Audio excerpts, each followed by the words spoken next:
Hi hello ನಮಸ್ತೆ ಎಲ್ಲರಿಗೂ ಎಸ್ಪೇಸ್ media ಚಾನಲಿನ ಮತ್ತೊಂದು ವಿಡಿಯೋಗೆ ಸ್ವಾಗತ ಸುಸ್ವಾಗತ.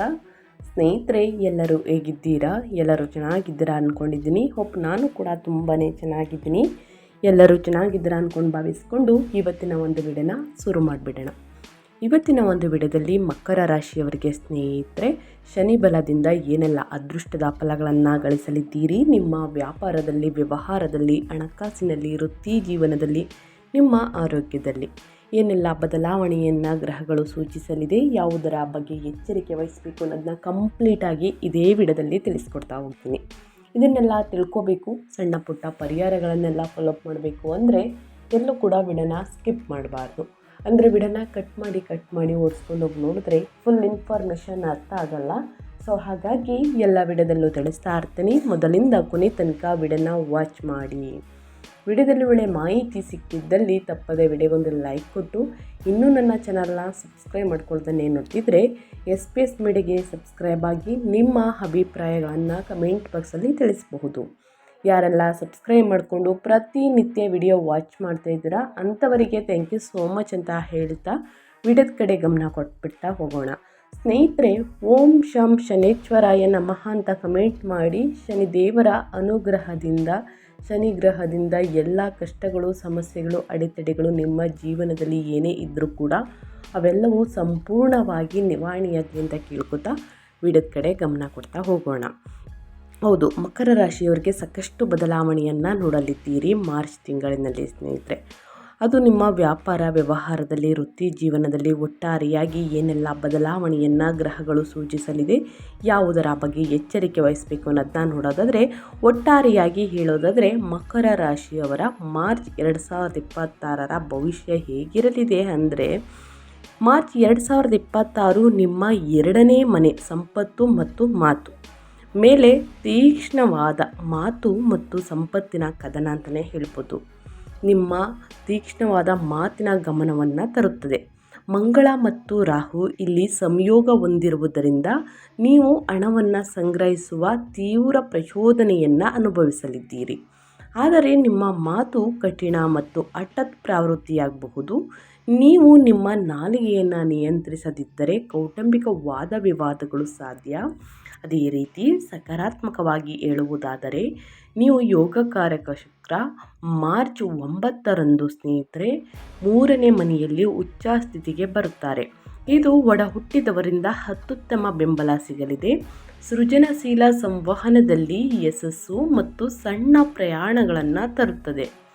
ನಿಮ್ಮ ಆಡಳಿತ ಗ್ರಹವಾದ ಶನಿ 3ನೇ ಮನೆಯಲ್ಲಿ ಬಲಶಾಲಿಯಾಗಿದ್ದು ಯಾವುದೇ ಸವಾಲನ್ನು ಎದುರಿಸಲು ನಿಮಗೆ ಧೈರ್ಯವನ್ನು ನೀಡಲಿದೆ. ಶನಿ ಗ್ರಹದಿಂದ ಸ್ನೇಹಿತರೆ, ನೀವು ಯಾವುದೇ ಕಷ್ಟಗಳು, ಸಮಸ್ಯೆಗಳು, ಏನೇ ಸವಾಲುಗಳು ಬಂದರೂ ನಾನು ಎದುರಿಸುವಂತಹ ಧೈರ್ಯ ನನಗಿದೆ ಅನ್ನೋ ಛಲ ನಿಮಗೆ ನೀಡಲಿದೆ ಶನಿ ಅಂತಲೇ ಹೇಳ್ಬೋದು, ಶನಿ ಗ್ರಹ. ಅದೇ ರೀತಿ ಮಾರ್ಚ್ ತಿಂಗಳಲ್ಲಿ ಮಕರ ರಾಶಿಯವರಿಗೆ ಮಹತ್ವದ ಸಂಚಾರಗಳು ಅಂದರೆ ಗ್ರಹ ಸಂಚಾರಗಳು, ಗ್ರಹ ಸ್ಥಾನ ಬದಲಾವಣೆ, ಇದರಿಂದಾಗುವಂತಹ ಪ್ರಭಾವ ಏನಾಗಿರಲಿದೆ, ಯಾವುದರ ಬಗ್ಗೆ ಎಚ್ಚರಿಕೆ ವಹಿಸಬೇಕು, ಯಾವ ದಿನಾಂಕದಂದು ಅನ್ನೋದನ್ನ ನೋಡ್ತಾ ಹೋಗೋಣ. ಮೊದಲನೇದಾಗಿ ಗ್ರಹ ಮಂಗಳ 2ನೇ ಮನೆಯಲ್ಲಿ ಕುಂಭದಲ್ಲಿ ಸ್ನೇಹಿತರೆ ಸಂಚಾರವನ್ನು ಮಾಡಲಿದೆ. ಇದರ ಪ್ರಭಾವ ಪರಿಣಾಮ ಹೇಗಿರಲಿದೆ ಅಂದರೆ, ಕಠಿಣ ಮಾತು ಸಂಪತ್ತನ್ನು ಹೆಚ್ಚಿಸುವುದು ಮತ್ತು ದಂತ ಸಮಸ್ಯೆ ಅಂದರೆ ಹಲ್ಲಿನ ಸಮಸ್ಯೆಗಳು ಬರಬಹುದು ಎಂದು ಮಂಗಳ ಗ್ರಹ ಸೂಚಿಸುತ್ತಿದೆ. ಇನ್ನು ರಾಹು ಗ್ರಹ 2ನೇ ಮನೆಯಲ್ಲಿ ಕುಂಭದಲ್ಲಿ ಸಂಚಾರವನ್ನು ಮಾಡಲಿದೆ. ಹಣಕಾಸಿನ ಏರಿಳಿತಗಳು ಮತ್ತು ಕೌಟುಂಬಿಕ ವಿವಾದಗಳು ಹೆಚ್ಚಾಗಲಿದೆ. ಇದು ರಾಹುವಿನ ಪ್ರಭಾವ. ಇನ್ನು ಶುಕ್ರ 5 ಮತ್ತು 10ನೇ ಮನೆಗೆ ಸ್ಥಳಾಂತರಗೊಂಡು ಸ್ನೇಹಿತರೆ 3ನೇ ಮನೆಯಲ್ಲಿ ಶ್ರೇಷ್ಠದ ಮನೆಯಲ್ಲಿ ಸಂಚಾರವನ್ನು ಮಾಡಲಿದೆ. ಇದು ಯಾವ ರೀತಿ ಪ್ರಭಾವವನ್ನು ಬೀರಲಿದೆ ಅಂದರೆ, ಸೃಜನಾತ್ಮಕ ಬರವಣಿಗೆ, ಒಡ ಹುಟ್ಟಿದವರು ಮತ್ತು ಸಣ್ಣ ಪ್ರಯಾಣ. ಇನ್ನು ಸೂರ್ಯ 2ನೇ ಮನೆಯ ನಂತರ 3ನೇ ಮನೆಗೆ ಸ್ಥಳಾಂತರಗೊಂಡು ಮಾರ್ಚ್ 15ನೇ ತಾರೀಕು ಸಂಚಾರವನ್ನು ಮಾಡಲಿದೆ. ಇದು ಯಾವ ರೀತಿ ಪ್ರಭಾವವನ್ನು ಬೀರಲಿದೆ ಅಂದರೆ, ಆರ್ಥಿಕ ಒತ್ತಡದ ನಂತರ ಧೈರ್ಯ ಮತ್ತು ಆತ್ಮವಿಶ್ವಾಸ ಹೆಚ್ಚಾಗಲಿದೆ. ಇನ್ನು ಶನಿದೇವರು 3ನೇ ಮನೆಯಲ್ಲಿ ಮೀನದಲ್ಲಿ ಸಂಚಾರವನ್ನು ಮಾಡಲಿದೆ. ದೃಢ ನಿಶ್ಚಯ, ಕಠಿಣ ಪರಿಶ್ರಮ ಮತ್ತು ಉಪಕ್ರಮ ಹೆಚ್ಚಾಗಲಿದೆ. ಈ ರೀತಿ ಶನಿದೇವರು ಪ್ರಭಾವವನ್ನು ಬೀರಲಿದೆ ಅಂತಲೇ ಹೇಳ್ಬೋದು ಮಾರ್ಚ್ 2026ರಲ್ಲಿ. ಒಟ್ಟಾರೆಯಾಗಿ ಗ್ರಹ ಸಂಚಾರದಿಂದ ಮತ್ತು ಗ್ರಹ ಸ್ಥಾನ ಬದಲಾವಣೆಯಿಂದ ಏನೆಲ್ಲ ಬದಲಾವಣೆಯನ್ನು ನೋಡಲಿದ್ದೀರಿ ಅನ್ನೋದನ್ನ ಒಟ್ಟಾರೆಯಾಗಿ ತಿಳಿಸ್ಕೊಟ್ಟಿದ್ದೀನಿ ಮಕರ ರಾಶಿಯವರಿಗೆ. ಇನ್ನು ಒಂದೊಂದಾಗಿ ವೃತ್ತಿ, ವ್ಯಾಪಾರ, ವ್ಯವಹಾರದ ಬಗ್ಗೆ, ಪಾಲುದಾರಿಕೆ ಬಗ್ಗೆ, ನಿಮ್ಮ ಆರೋಗ್ಯದ ಬಗ್ಗೆ ಏನೆಲ್ಲ ಬದಲಾವಣೆಯನ್ನು ಗ್ರಹಗಳು ಸೂಚಿಸಲಿದೆ, ಯಾವುದರ ಬಗ್ಗೆ ಮುನ್ನೆಚ್ಚರಿಕೆಗಳನ್ನು ತೆಗೆದುಕೊಳ್ಬೇಕು ಅನ್ನೋದನ್ನ ನೋಡ್ತಾ ಹೋಗೋಣ. ಹಣಕಾಸಿನ ವಿಚಾರಕ್ಕೆ ಬಂದ್ಬಿಡೋಣ ಸ್ನೇಹಿತರೆ. ಮೊದಲನೇದಾಗಿ ಆರ್ಥಿಕ ಜೀವನ ಹೇಗಿರಲಿದೆ, ಆದಾಯ ಎಷ್ಟಿದೆ, ಖರ್ಚು ಹೆಂಗಿದೆ ಅನ್ನೋದನ್ನ ನೋಡ್ತಾ ಹೋಗೋಣ. ಹಣಕಾಸು ವಲಯವು ಹೆಚ್ಚು ಅಸ್ಥಿರವಾಗಿರುತ್ತದೆ ಈ ತಿಂಗಳು. 2ನೇ ಮನೆಯ ಸಮೂಹ ಮಂಗಳ, ರಾಹು, ಬುಧ ಎಲ್ಲ ಮತ್ತು ಸ್ನೇಹಿತರೆ ಏನೂ ಇಲ್ಲ ಎಂಬ ಶಕ್ತಿಯನ್ನು ಸೃಷ್ಟಿಸುತ್ತಿದೆ. ನೀವು ಊಹಾತ್ಮಕ ವ್ಯಾಪಾರ ಅಥವಾ ಕುಟುಂಬದ ಮೂಲಗಳಿಂದ ಹಠಾತ್ ಅದೃಷ್ಟವನ್ನು ನೋಡಬಹುದು. ಆದರೆ ನೀವು ಗ್ಯಾಜೆಟ್ಗಳು ಅಥವಾ ಜೀವನ ಶೈಲಿಯ ನವೀಕರಣಗಳಿಗಾಗಿ ಹಠಾತ್ತನೆ ಖರ್ಚನ್ನು ಮಾಡುವಂತಹ ಸಾಧ್ಯತೆ ಇದೆ. ಗ್ಯಾಜೆಟ್ಗಳು ಅಥವಾ ನಿಮ್ಮ ಜೀವನ ಶೈಲಿಯಲ್ಲಿ ಸ್ನೇಹಿತರೆ ನವೀಕರಣಗಳಿಗಾಗಿ ಹಠಾತ್ ಖರ್ಚುಗಳು ಹೆಚ್ಚಾಗಲಿದೆ. ರಾಹುವಿನ ಉಪಸ್ಥಿತಿಯು ಹಣದ ಬಗ್ಗೆ ಭ್ರಮೆಯನ್ನು ಸೂಚಿಸುತ್ತದೆ. ಒಂದು ಒಪ್ಪಂದವು ನಿಜವಾಗಿರುವುದಕ್ಕಿಂತ ಉತ್ತಮವಾಗಿ ಕಾಣಿಸಬಹುದು ನಿಮಗೆ. ಈ ತಿಂಗಳು ಹೇಳಬೇಕು ಅಂದರೆ ಕುಟುಂಬ ಸದಸ್ಯರಿಗೆ ಹಣವನ್ನು ಸಾಲವಾಗಿ ನೀಡುವುದನ್ನು ಆದಷ್ಟು ತಪ್ಪಿಸಿ, ಏಕೆಂದರೆ ಇದು ಘರ್ಷಣೆಗಳಿಗೆ ಕಾರಣವಾಗುತ್ತದೆ. ಅದು ಹಿಂತಿರುಗಿ ಬರದೇ ಇರಬಹುದು. ಅನಿರೀಕ್ಷಿತ ಕುಟುಂಬ ವೆಚ್ಚಗಳಿಂದ ಹಣವನ್ನು ಉಳಿಸುವುದು ಒಂದು ಸವಾಲಾಗಿರುತ್ತದೆ ಅಂತಲೇ ಹೇಳ್ಬೋದು. ಎಷ್ಟು ನೀವು ಆದಾಯವನ್ನು ನೋಡ್ತಿರೋ ಸ್ನೇಹಿತರೆ ಅಷ್ಟು ವ್ಯಯವಾಗಲಿದೆ ಅಂತಲೇ ಹೇಳ್ಬೋದು. ಸೊ ಹಾಗಾಗಿ ಅನಗತ್ಯ ಖರ್ಚುಗಳಿಂದ ಮಕರ ರಾಶಿಯವರು ದೂರವಿದ್ದಲ್ಲಿ ಒಳಿತು. ನಿಮ್ಮ ಸ್ನೇಹಿತರಾಗಲಿ ಅಥವಾ ಅನಿವಾರ್ಯ ಇದ್ದರೆ ಕೊಡಿ, ಅಥವಾ ನಿಮ್ಮ ಕುಟುಂಬಕ್ಕಾಗಲಿ ಸ್ನೇಹಿತರೆ ಈ ತಿಂಗಳು ಹಣವನ್ನು ಕೊಡುವುದು, ಸಾಲವಾಗಿ ಕೊಡುವುದನ್ನು ಆದಷ್ಟು ತಪ್ಪಿಸಬೇಕಾಗುತ್ತದೆ. ನಿಮ್ಮ ಖರ್ಚೇ ಜಾಸ್ತಿ ಇರಬೇಕಾದ್ರೆ ನೀವು ಸ್ವಲ್ಪ ಉಳಿತಾಯವನ್ನು ಮಾಡಬೇಕಾಗುತ್ತದೆ. ಮುಂದಿನ ದಿನಗಳಲ್ಲಿ ಹಣಕಾಸಿನ ಪ್ರಾಬ್ಲಮ್ ಎದುರಾಗಲಿದೆ. ಮನೆಯಲ್ಲೂ ಕೂಡ ಶುಭ ಕಾರ್ಯಗಳು ನಡೆಯಲಿದೆ, ಅದನ್ನು ಮುಂದೆ ತಿಳಿಸ್ಕೊಡ್ತಾ ಹೋಗ್ತೀನಿ. ಹಣಕಾಸಿನ ವಿಚಾರಕ್ಕೆ ಬಂದರೆ ಮಿಶ್ರ ಫಲಿತಾಂಶವನ್ನು ನೋಡಲಿದ್ದೀರಿ ಅಂತಲೇ ಹೇಳ್ಬೋದು ಶನಿ ಬಲದಿಂದ ಮಕರ ರಾಶಿ. ಇನ್ನು ವ್ಯಾಪಾರ ವ್ಯವಹಾರದ ಬಗ್ಗೆ, ವೃತ್ತಿ ಜೀವನದ ಬಗ್ಗೆ ಹೇಳೋದಾದರೆ ಏನೆಲ್ಲ ಬದಲಾವಣೆಯನ್ನು ನೋಡಲಿದ್ದೀರಿ ಅನ್ನೋದಾದರೆ, ಶನಿ ಬಲದಿಂದ, ಶನಿ ಗ್ರಹದಿಂದ ಈ ತಿಂಗಳು ನಿಮ್ಮ ವೃತ್ತಿಪರ ಜೀವನವು ನಿಮ್ಮ ಸಂವಹನದ ಕೌಶಲ್ಯದಿಂದ ಪ್ರಯೋಜನವನ್ನು ಪಡೆಯುತ್ತದೆ. 3ನೇ ಮನೆಯಲ್ಲಿ ಉಚ್ಚ ಸ್ಥಾನದಲ್ಲಿರುವಂತಹ ಶುಕ್ರನು ಮಾರಾಟ, ಮಾರ್ಕೆಟಿಂಗ್, ಬರವಣಿಗೆ ಅಥವಾ ಮಾಧ್ಯಮದಲ್ಲಿರುವವರಿಗೆ ಅತ್ಯುತ್ತಮ ಅಂತಲೇ ಹೇಳಬಹುದು. ನಿಮ್ಮ ಆಲೋಚನೆಗಳು ಸೃಜನಶೀಲತೆವಾಗಿರುತ್ತದೆ ಸ್ನೇಹಿತರೆ. ಅದೇ ರೀತಿ ಮತ್ತು ಉತ್ತಮವಾಗಿ ಸ್ವೀಕರಿಸಲ್ಪಡುತ್ತದೆ ಅಂತಲೇ ಹೇಳ್ಬೋದು. 3ನೇ ಮನೆಯಲ್ಲಿ ಶನಿಯು ಈ ಆಲೋಚನೆಗಳನ್ನು ಕಾರ್ಯಗತಗೊಳಿಸಲು ನಿಮಗೆ ತ್ರಾಣವನ್ನು ನೀಡುತ್ತದೆ. ಆದಾಗ್ಯೂ 2ನೇ ಮನೆಯಲ್ಲಿ ಮಾತು ಅಂದರೆ ಮಂಗಳ, ರಾಹು ಪ್ರಭಾವವು ಆಕ್ರಮಣಕಾರಿ ಮಾತುಕತೆಗಳ ವಿರುದ್ಧ ಎಚ್ಚರಿಕೆ ನೀಡುತ್ತದೆ. ನಿಮ್ಮ ಮೊಂಡುತನದ ಮಾತುಗಳಿಂದ ನೀವು ಆಕಸ್ಮಿಕವಾಗಿ ಕ್ಲೈಂಟ್ ಅಥವಾ ಬಾಸನ್ನು ಅಪರಾಧ ಮಾಡಬಹುದು. ವ್ಯವಹಾರದಲ್ಲಿ ಹಣಕಾಸಿನ ಬದ್ಧತೆಗಳ ಬಗ್ಗೆ ಬಹಳ ಜಾಗರೂಕರಾಗಿರಿ. ಎಲ್ಲ ದಾಖಲೆಗಳನ್ನು 2 ಬಾರಿ ಪರಿಶೀಲಿಸಬೇಕಾಗುತ್ತದೆ ಎಂದು ಖಚಿತಪಡಿಸಿಕೊಳ್ಳಿ ಸ್ನೇಹಿತರೆ. ಯಾಕಂದರೆ ಯಾರನ್ನು ಕೂಡ ಕುರುಡರಾಗಿ ನಂಬೇಡಿ. ಅದು ವ್ಯಾಪಾರ ವ್ಯವಹಾರದಲ್ಲಿ, ಹಣಕಾಸಿನಲ್ಲಿ, ವೃತ್ತಿ ಜೀವನದಲ್ಲಿ. ನಿಮ್ಮ ವೃತ್ತಿ ಜೀವನದಲ್ಲಿ ಏನಾದರೂ ಚೇಂಜಸನ್ನು ಮಾಡಬೇಕು ಅಂದರೆ ಮಾರ್ಚ್ 15ರ ನಂತರ ಉತ್ತಮವಾಗಿರಲಿದೆ.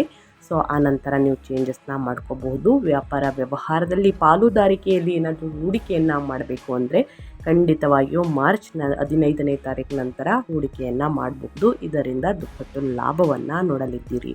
ಆದರೆ ಪಾಲುದಾರಿಕೆಯಲ್ಲಿ ಸಹಿಯನ್ನು ಹಾಕಬೇಕು ಅಥವಾ ಯಾವುದಾದ್ರೂ ಒಪ್ಪಂದಕ್ಕೆ ಸ್ನೇಹಿತರೆ ಒಪ್ಪಂದವನ್ನು ಮಾಡ್ಕೋಬೇಕು ಅಂದರೆ 2 ಬಾರಿ ಯೋಚಿಸಿ, ಪರಿಶೀಲಿಸಿ ಅಥವಾ ಹಿರಿಯರ ಮಾರ್ಗದರ್ಶನದಿಂದ ಅದರ ಬಗ್ಗೆ ತಿಳ್ಕೊಂಡವರ ಸಹಾಯವನ್ನು ತೆಗೆದುಕೊಂಡು ಸಹಿಯನ್ನು ಹಾಕುವುದು, ಒಪ್ಪಂದಗಳಿಗೆ ಬದ್ಧವಾಗಿ ಇರುವುದು ಉತ್ತಮವಾಗಿರುತ್ತದೆ. ಸೊ ಅದರ ಬಗ್ಗೆ ಎಚ್ಚರಿಕೆ ವಹಿಸಿ. ಇನ್ನು ವ್ಯಾಪಾರ ವ್ಯವಹಾರದಲ್ಲಿ ಮಿಶ್ರ ಫಲಿತಾಂಶವನ್ನು ನೋಡಲಿದ್ದೀರಿ. ಯಾರನ್ನು ಕೂಡ ಹಣಕಾಸಿನ ವಿಚಾರದಲ್ಲಿ ಕುರುಡರಾಗಿ ನಂಬೇಡಿ, ವ್ಯವಹಾರದಲ್ಲೂ ಕೂಡ ಅಂತ ಹೇಳ್ತಾ, ಇನ್ನು ಮುಂದಿನದಾಗಿ ಹೇಳೋದಾದರೆ ನಿಮ್ಮ ಹೆಲ್ತ್ ಬಗ್ಗೆ ಅಂದರೆ ನಿಮ್ಮ ಆರೋಗ್ಯದಲ್ಲಿ ಏನೆಲ್ಲ ಬದಲಾವಣೆಯನ್ನು ನೋಡಲಿದ್ದೀರಿ ಮಾರ್ಚ್ ತಿಂಗಳಲ್ಲಿ, ಯಾವುದರ ಬಗ್ಗೆ ಮುನ್ನೆಚ್ಚರಿಕೆಗಳನ್ನು ತೆಗೆದುಕೊಳ್ಬೇಕು ಅನ್ನೋದನ್ನ ನೋಡ್ತಾ ಹೋಗೋಣ. ಹೆಲ್ತ್ ಬಗ್ಗೆ ಹೇಳೋದಾದರೆ ಪ್ರತಿಯೊಬ್ಬರಿಗೂ ಸ್ನೇಹಿತರೆ ಈ ತಿಂಗಳು ಆರೋಗ್ಯ ಸಮಸ್ಯೆಗಳು ಕೇಂದ್ರ ಬಿಂದು ಅಂತಲೇ ಹೇಳ್ಬೋದು ಮಕರ ರಾಶಿಯವರಿಗೆ. ಯಾಕಂದರೆ ಮುಖ ಮತ್ತು ಗಂಟಲು ಎರಡನೇ ಮನೆಯ ಬಾಧೆಯು ಹಲ್ಲು ನೋವು, ಉಸಿರುಗಳು ಸೂಕ್ಷ್ಮತೆ, ಗಂಟಲಿನ ಸೋಂಕು ಅಥವಾ ಕಣ್ಣಿನ ಒತ್ತಡ ವಿಶೇಷವಾಗಿ ಬಲಗಣ್ಣಿಗೆ ಕಾರಣವಾಗಬಹುದು. ಗ್ರಹಗಳ ಸೂಚನೆ ಪ್ರಕಾರ ಕಣ್ಣು ಮತ್ತು ಗಂಟಲು ಮುಖಕ್ಕೆ ಸಂಬಂಧಪಟ್ಟಿದೆ. ಸೊ ಇದರ ಬಗ್ಗೆ ಎಚ್ಚರಿಕೆ ವಹಿಸಿ ಮಕರ ರಾಶಿಯವರು. ಮಂಗಳ ಗ್ರಹವು ಉಜ್ವಲವಾಗಿದ್ದು ರಾಹುವು ಗಾಳಿಯ ವಾತಾವರಣದಲ್ಲಿ ಇರುವುದರಿಂದ ನಿಮಗೆ ಸೂಕ್ಷ್ಮತೆ ಅಥವಾ ನಿರ್ಜಲೀಕರಣದ ಸಮಸ್ಯೆ ಕಾಡಬಹುದು. ಸಾಕಷ್ಟು ನೀರನ್ನು ಕುಡಿಯುವುದು ಅತ್ಯಗತ್ಯ. ಅಲ್ಲದೆ ನಿಮ್ಮ ಆಹಾರ ಕ್ರಮದ ಬಗ್ಗೆ ನಿಗಾ ಇರಿಸಿ. ಮಸಾಲೆಯುಕ್ತ ಆಹಾರ ಸೇವನೆಯು ಸ್ನೇಹಿತರೆ ನಿಮ್ಮ ಆರೋಗ್ಯದಲ್ಲಿ ಬಹಳಷ್ಟು ಎಫೆಕ್ಟ್ ಬೀಳ್ಬೋದು. ಏಕೆಂದರೆ ಎದೆ ಉರಿ, ಅಸಿಡಿಟಿ ಉಂಟಾಗ್ಬೋದು. ಈ ಸಮಸ್ಯೆಯಿಂದ ಬಳಲಬಹುದು. ಚೆನ್ನಾಗಿ ನೀರನ್ನು ಕುಡಿಯುವುದು ಉತ್ತಮವಾಗಿರುತ್ತದೆ. ನಿಮ್ಮ ಆಹಾರ ಕ್ರಮ ಸರಿಯಾಗಿ ಸರಿಪಡಿಸ್ಕೊಳ್ಬೇಕಾಗುತ್ತದೆ. ಇಲ್ಲ ಅಂದರೆ ಆಮ್ಲೀಯತೆ ಅಥವಾ ಬಾಯಿ ಹುಣ್ಣುಗಳಿಗೆ ಕಾರಣವಾಗುತ್ತದೆ ಮಸಾಲೆಯುಕ್ತ ಆಹಾರವು ತಕ್ಷಣ ಸ್ನೇಹಿತರೆ. ಇದರ ಬಗ್ಗೆ ಎಚ್ಚರಿಕೆ ವಹಿಸಿ. ಇದರ ಜೊತೆಗೆ ಪ್ರತಿದಿನ ಯೋಗ ಧ್ಯಾನವನ್ನು ಮಾಡುವುದು, ಮೆಡಿಟೇಷನನ್ನು ಮಾಡುವುದು, ಪ್ರಾಣಾಯಾಮವನ್ನು ಮಾಡುವುದರಿಂದ ನಿಮ್ಮ ಹೆಲ್ತು ಉತ್ತಮವಾಗಿರಲಿದೆ. ಇನ್ನು ಏನೇ ಸಮಸ್ಯೆಗಳು ಬಂದಿದ್ದಲ್ಲಿ ವೈದ್ಯರನ್ನು ಭೇಟಿಯಾಗಿ ಕೊಡುವಂತಹ ಸಲಹೆಗಳನ್ನು ಫಾಲೋ ಮಾಡೋದು ಬಹಳ ಮುಖ್ಯ. ಗ್ರಹಗಳ ಸಂಚಾರದಿಂದ ಮತ್ತು ಗ್ರಹಗಳ ಸ್ಥಾನ ಬದಲಾವಣೆಯಿಂದ ಆಗುವಂತಹ ಪ್ರಭಾವದಿಂದ ಬಹಳಷ್ಟು ಎಚ್ಚರಿಕೆ ವಹಿಸಬೇಕಾಗುತ್ತದೆ. ಮುಂದಿನ ದಿನಗಳಲ್ಲಿ ಉತ್ತಮ ಆರೋಗ್ಯವನ್ನು ಪಡೆದುಕೊಳ್ಬೇಕು ಅಂದರೆ ಇಂದಿನ ದಿನ ನಾವು ಯಾವುದರ ಬಗ್ಗೆ ಎಚ್ಚರಿಕೆ ವಹಿಸಬೇಕು ಅಂತ ತಿಳಿಸಿದ್ದೀನಿ. ಆ ವಿಚಾರದ ಬಗ್ಗೆ ಎಚ್ಚರಿಕೆ ವಹಿಸುವುದು ಉತ್ತಮವಾಗಿರುತ್ತದೆ. ನಿಮ್ಮ ಹೆಲ್ತು ನಿಮ್ಮ ಕೈಯಲ್ಲೇ ಇದೆ ಅಂತಲೇ ಹೇಳ್ಬೋದು. ನಿಮ್ಮ ಆರೋಗ್ಯ ನಿಮ್ಮ ಕೈಯಲ್ಲಿದೆ. ಸೊ ಹಾಗಾಗಿ ಬಹಳಷ್ಟು ಎಚ್ಚರಿಕೆ ವಹಿಸಿ. ಇನ್ನು ಕುಟುಂಬ ಮತ್ತು ಸಂಬಂಧಗಳ ಬಗ್ಗೆ ಹೇಳೋದಾದರೆ ನಿಮ್ಮ ಫ್ಯಾಮಿಲಿ ಬಗ್ಗೆ, ಅದು ಪ್ರೇಮ ಜೀವನದಲ್ಲಾಗಲಿ, ನಿಮ್ಮ ವೈಯಕ್ತಿಕ ಜೀವನದಲ್ಲಾಗಲಿ, ನಿಮ್ಮ ಕುಟುಂಬದಲ್ಲಾಗಲಿ ಸ್ನೇಹಿತರೆ ಏನೆಲ್ಲ ಬದಲಾವಣೆಯನ್ನು ನೋಡಲಿದ್ದೀರಿ, ಮನೆಯಲ್ಲಿ ಏನೆಲ್ಲ ಶುಭ ಕಾರ್ಯಗಳು ನಡೆಯಲಿದೆ, ಯಾವ ದಿನಾಂಕ ಉತ್ತಮವಾಗಿದೆ ಅನ್ನೋದನ್ನ ನೋಡ್ತಾ ಹೋಗೋಣ. ಸಾಕಷ್ಟು ಜನರು ಕೇಳ್ತಾ ಇರ್ತೀರಾ, ಕಮೆಂಟ್ ಮಾಡ್ತಾ ಇರ್ತೀರಾ, ನಮಗೆ ಕಂಕಣ ಬಗ್ಗೆ ಇದೆಯಾ, ಸಂತಾನ ಬಗ್ಗೆ ಇದೆಯಾ ತಿಳಿಸ್ಕೊಡಿ ಅಂತ. ಓಕೆ, ತಿಳಿಸ್ಕೊಡ್ತಾ ಹೋಗ್ತೀನಿ. ಕುಟುಂಬ ಜೀವನವು ಅತ್ಯಂತ ಸೂಕ್ಷ್ಮವಾದ ಕ್ಷೇತ್ರವಾಗಿದೆ. ಮಕರ ರಾಶಿಯವರಿಗೆ ಮಾರ್ಚ್ ತಿಂಗಳು 2ನೇ ಮನೆಯಲ್ಲಿ ಕುಂಭದ ಸ್ಥಾನದಲ್ಲಿ ಇರುವಂತಹ ಅಂಗಾರಕ ಯೋಗವು ಕುಟುಂಬ ಸದಸ್ಯರೊಂದಿಗೆ ಸಂಭಾವ್ಯ ಮೌಖಿಕ ಯುದ್ಧಗಳನ್ನು ಸೂಚಿಸುತ್ತದೆ. ನೀವು ತಪ್ಪಾಗಿ ಅರ್ಥೈಸಿಕೊಳ್ಳಲ್ಪಟ್ಟಿದ್ದೀರಿ ಅಥವಾ ಕೆರಳಿದ್ದೀರಿ ಎಂದು ಅವರಿಗೆ ಭಾವಿಸಬಹುದು. ನೀವೇನೇ ಮೌನವಾಗಿದ್ದರೂ ಕೂಡ ಸ್ನೇಹಿತರೆ ನಮ್ಮ ಬಗ್ಗೆ ಏನೋ ಒಂದು ಪಿತೂರಿ ಇದೆ, ಏನೋ ಒಂದು ನಮ್ಮ ಬಗ್ಗೆ ಯೋಚಿಸ್ತಾ ಇದ್ದಾರೆ ಅನ್ನೋ ಭಾವನೆ ಅವರಿಗೆ ಬರಬಹುದು. ಬೆಂಕಿಗೆ ತುಪ್ಪ ಸುರಿಯುವ ಬದಲು ಬಿಸಿ ವಾದ ವಿವಾದಗಳಿಂದ ದೂರವಿರುವುದು ಉತ್ತಮ. ಮಾತು ಬೆಳ್ಳಿ, ಮೌನ ಬಂಗಾರ ಥರ ಇದ್ದರೆ ಈ ತಿಂಗಳು ಬಹಳ ಮುಖ್ಯ ಅಂತಲೇ ಹೇಳ್ಬೋದು ಮಕರ ರಾಶಿಯವರಿಗೆ. ಅದೇ ರೀತಿ ಇನ್ನು ಉತ್ತಮವಾದ ಅಂಶವೇನೆಂದರೆ 3ನೇ ಮನೆಯಲ್ಲಿ ಶುಕ್ರ ಇರುವುದರಿಂದ ಒಡ ಹುಟ್ಟಿದವರೊಂದಿಗಿನ ಸಂಬಂಧವು ಅದ್ಭುತವಾಗಿರುತ್ತದೆ. ನಿಮ್ಮ ಸಹೋದರ ಸಹೋದರಿಯರ ಬೆಂಬಲ ಸಂಪೂರ್ಣವಾಗಿ ಇರಲಿದೆ ಅಂತಲೇ ಹೇಳ್ಬೋದು ಮಕರ ರಾಶಿಯವರಿಗೆ. ನಿಮ್ಮ ಸಂಗಾತಿಯ ಬೆಂಬಲವೂ ಕೂಡ ಉತ್ತಮವಾಗಿರಲಿದೆ. ಅವರು ನಿಮಗೆ ಬೆಂಬಲವನ್ನು ನೀಡುತ್ತಾರೆ. ಮಕ್ಕಳಿಂದ ಸಿಹಿ ಸುದ್ದಿಯನ್ನು ನೋಡಲಿದ್ದೀರಿ ಮತ್ತು ಸಂತೋಷವನ್ನು ತರುತ್ತಾರೆ. ಒಡ ಹುಟ್ಟಿದವರು ಅಥವಾ ನೆರೆಹೊರೆಯವರೊಂದಿಗೆ ಸಣ್ಣ ಪ್ರವಾಸಗಳು ಮನೆಯಿಂದ ಒತ್ತಡವನ್ನು ನಿವಾರಿಸಲು ಸಹಾಯವನ್ನು ಮಾಡುತ್ತದೆ ಅಂತಲೇ ಹೇಳ್ಬೋದು. ಇನ್ನು ಮಕ್ಕಳ ವಿಚಾರಕ್ಕೆ ಬಂದರೆ ಸ್ನೇಹಿತರೆ, ಮಕ್ಕಳ ವಿಚಾರದಲ್ಲಿ ಸಣ್ಣ ಪುಟ್ಟ ಸಮಸ್ಯೆಗಳು ಬಂದಿದ್ದಲ್ಲಿ ತಕ್ಷಣ ಬಗೆಹರಿಸಿಕೊಳ್ಳುವುದು ಉತ್ತಮ. ನಿಮ್ಮ ಮಕ್ಕಳ ಆರೋಗ್ಯದ ಬಗ್ಗೆ ಎಚ್ಚರಿಕೆ ಇರಲಿ. ಇನ್ನು ಮನೆಯಲ್ಲಿ ಒಂದು ಶುಭ ಕಾರ್ಯ ನಡೆಯಲಿದೆ. ಇನ್ನು ಯಾರಿಗೆ ಮಕ್ಕಳಾಗಿಲ್ಲ ಅಂದರೆ ತುಂಬ ವರ್ಷದಿಂದ ಮದುವೆಯಾಗಿ ಮಕ್ಕಳಾಗಿಲ್ಲ ಅನ್ನೋವರಿಗೆ ಸ್ನೇಹಿತರೆ ಸಂತಾನ ಭಾಗ್ಯ ಇದೆ. ಇನ್ನು ನವವಿವಾಹಿತರಿಗೂ ಕೂಡ ಮಕ್ಕಳ ಭಾಗ್ಯ ಇದೆ.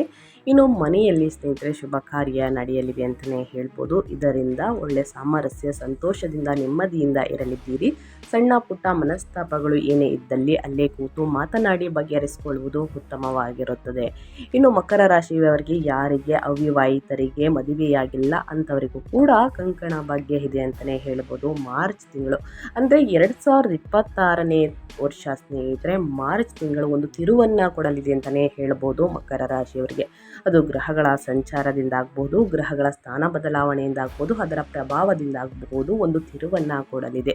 ಸೊ ಏನೇ ವಾದ ವಿವಾದಗಳು ಬಂದಲ್ಲಿ ಕೂತು ಮಾತನಾಡಿ ಮಾತನಾಡಿ ಬಗೆಹರಿಸ್ಕೊಳ್ಳಿ ಅಂತ ಹೇಳ್ತಾ, ಇನ್ನು ವಿದ್ಯಾಭ್ಯಾಸದ ಬಗ್ಗೆ ಹೇಳೋದಾದರೆ ಮಕರ ರಾಶಿಯವರ ಶಿಕ್ಷಣ ಹೇಗಿರಲಿದೆ, ವಿದ್ಯಾರ್ಥಿಗಳು ಏನೆಲ್ಲ ಫಲಿತಾಂಶವನ್ನು ನೋಡಲಿದ್ದೀರಿ, ತಿಂಗಳು ಯಾವುದರ ಬಗ್ಗೆ ಎಚ್ಚರಿಕೆ ವಹಿಸಬೇಕು ಅನ್ನೋದನ್ನ ನೋಡ್ತಾ ಹೋಗೋಣ.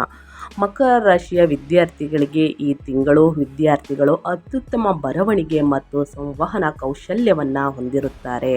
ಯಾಕಂದರೆ ಶುಕ್ರ 3ನೇ ಸ್ಥಾನದಲ್ಲಿ ಉಚ್ಚ ಸ್ಥಿತಿಯಲ್ಲಿ ಸಂಚಾರವನ್ನು ಮಾಡುವುದರಿಂದ ನೀವು ಸಾಹಿತ್ಯ, ಪತ್ರಿಕೋದ್ಯಮ ಅಥವಾ ಕಲೆಗಳಲ್ಲಿ ತೊಡಗಿಸಿಕೊಂಡಿದ್ದರೆ ನೀವು ಶ್ರೇಷ್ಠರಾಗುತ್ತೀರಿ.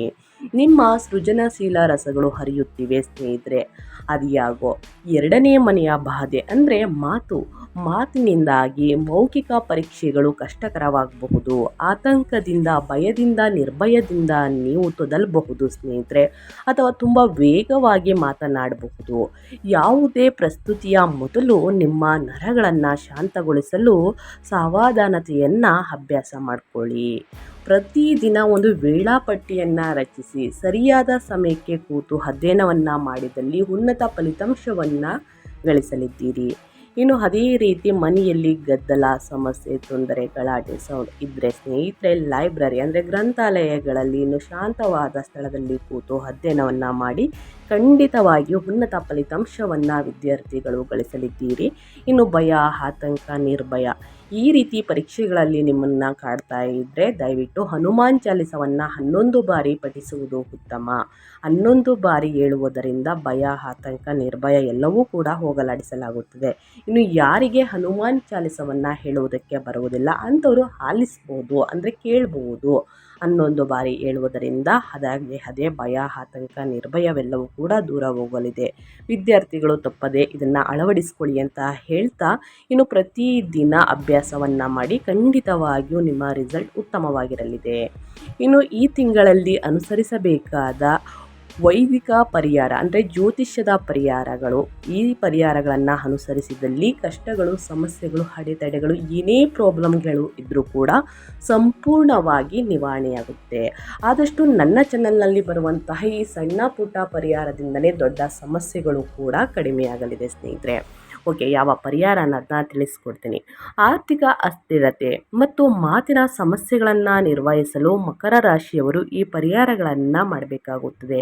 ವ್ಯಾಪಾರ ವ್ಯವಹಾರದಲ್ಲಿ ಅಭಿವೃದ್ಧಿಯನ್ನು ನೋಡಬೇಕು, ಹಣಕಾಸಿನಲ್ಲಿ ಲಾಭವನ್ನು ನೋಡಬೇಕು, ದುಪ್ಪಟ್ಟು ಹೆಚ್ಚಳವನ್ನು ನೋಡಬೇಕು. ಇನ್ನು ಸಮಸ್ಯೆಗಳು ಕ್ರಮೇಣವಾಗಿ ಕಡಿಮೆ ಆಗಬೇಕು ಅಂದರೆ ಏನೆಲ್ಲ ಪರಿಹಾರವನ್ನು ಮಾಡಬೇಕು ಅನ್ನೋದನ್ನ ನೋಡ್ತಾ ಹೋಗೋಣ. ಮೊದಲನೇದಾಗಿ ಸರಸ್ವತಿ ಪೂಜೆ. 2ನೇ ಮನೆ ಮಾತು ಮತ್ತು ಶಿಕ್ಷಣವನ್ನು ಆಳುವುದರಿಂದ ನಿಮ್ಮ ಮಾತುಗಳು ಬುದ್ಧಿವಂತವಾಗಿರಲು ಮತ್ತು ನೋವುಂಟು ಮಾಡದಂತೆ ಖಚಿತಪಡಿಸಿಕೊಳ್ಳಲು ಸರಸ್ವತಿ ದೇವಿಯನ್ನು ಪೂಜಿಸಿ ಒಳಿತಾಗಲಿದೆ. ಇನ್ನು ಅದೇ ರೀತಿ ಹನುಮಾನ್ ಚಾಲಿಸವನ್ನು 2ನೇ ಮನೆಯಲ್ಲಿ ಮಂಗಳ ಗ್ರಹವನ್ನು ಶಾಂತಗೊಳಿಸಲು ಮತ್ತು ಕೋಪ, ಮಾತನ್ನು ನಿಯಂತ್ರಿಸಲು ಪ್ರತಿದಿನ ಹನುಮಾನ್ ಚಾಲಿಸವನ್ನು ಪಠಿಸಿ. ವಿಶೇಷವಾಗಿ ವಿದ್ಯಾರ್ಥಿಗಳು ಈ ಕೆಲಸವನ್ನು ಮಾಡಬೇಕಾಗುತ್ತದೆ. ವ್ಯಾಪಾರದಲ್ಲಿ, ವ್ಯವಹಾರದಲ್ಲಿ ಅಡೆತಡೆಗಳನ್ನು ನೋಡ್ತಿದ್ರೆ, ಪ್ರಾಬ್ಲಮ್ಗಳನ್ನ ನೋಡ್ತಿದ್ರೆ ಸ್ನೇಹಿತರೆ ಪ್ರತಿದಿನ ಹನುಮಾನ್ ಚಾಲಿಸವನ್ನು ಪಠಿಸಿ. ಇನ್ನು ಭಾನುವಾರದಂದು ಸೂರ್ಯೋದಯಕ್ಕೆ ಸ್ನೇಹಿತರೆ ಮುಂಚೆನೇ ಎದ್ದು ಸೂರ್ಯ ನಮಸ್ಕಾರವನ್ನು ಮಾಡುವುದು, ಸೂರ್ಯ ದೇವರಿಗೆ ಅಗ್ರವನ್ನು ನೀಡುವುದು. ಅಗ್ರವನ್ನು ನೀಡಬೇಕಾದ್ರೆ ನೀರಿನಲ್ಲಿ ಕುಂಕುಮವನ್ನು ಮಿಶ್ರಣ ಮಾಡಿ ಅಗ್ರವನ್ನು ನೀಡುತ್ತಾ ಆದಿತ್ಯ ಹೃದಯ ಸ್ತೋತ್ರವನ್ನು ಹೇಳಿ 11 ಬಾರಿ ವ್ಯವಹಾರದಲ್ಲಿ ಅಭಿವೃದ್ಧಿಯನ್ನು ನೋಡಲಿದ್ದೀರಿ. ಇನ್ನು ಅನ್ನದಾನ ಮಾಡಿ ಒಳಿತಾಗಲಿದೆ. ಮಂಗಳವಾರದಂದು ಸಿಹಿ ಆಹಾರ ಅಥವಾ ಹಾಲನ್ನು ದಾನ ಮಾಡುವುದು.